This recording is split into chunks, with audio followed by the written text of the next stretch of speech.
Hi my dear students, welcome back to the class. The last video we had discussed about what? Yes, that's a venation, types of leaves and their venations. Okay, so today we are going to discussing the topic phyllotaxy. So we are already discussed this topic. What is phyllotaxy? The arrangement of leaves on the stem is called what? Phyllotaxy. It prevents overcrowding among leaves and helps in better exposure of leaf to sunlight and air.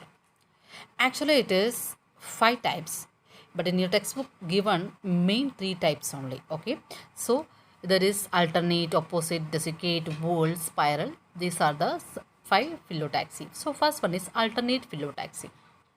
When single leaves arise from each node and the next leaf arise from the successive node in opposite side of previous leaf, that is called what? Alternate phyllotaxy. Examples: rose, castor, peepal, China rose. These are some examples of what? Alternate phyllotaxy.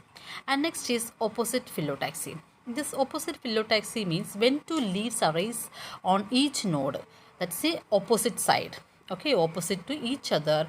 This type of phyllotaxy is called what? Opposite phyllotaxy. Okay, clear?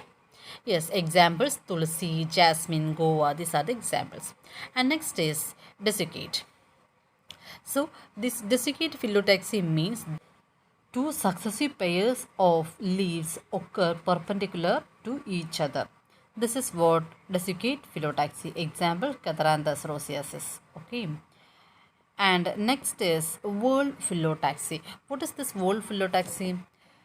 When more than two leaves arise at each node arranged in a whorl or circle, it is called what? Whorl phyllotaxy.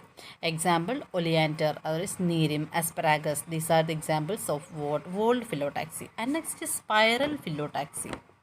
The arrangement of leaves in a different rotation angle of the stem, which is found to be in various patterns naturally and shown the various in different plants.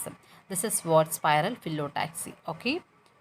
And next we are going to discussing the topic functions of leaves. So what are the functions of leaf? Yes, first one is the manufacturing food. The leaf is called food factory of plant. Okay. Green plants can make their own food by photosynthesis. And next is transpiration.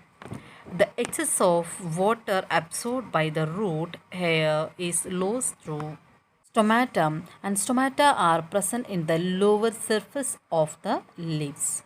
Okay, so the leaves, that's what release the excess water. Okay, next is gaseous exchange.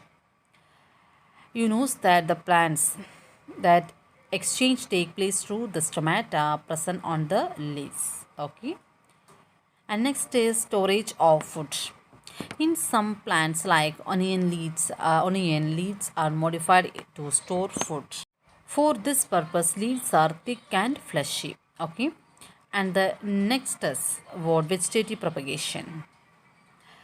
In some plant leaves bear buds in the marginal notches from which a new plant grow and develop. That is what the vegetative propagation. Examples: Bryophyllum and Begonia are the examples of such plants.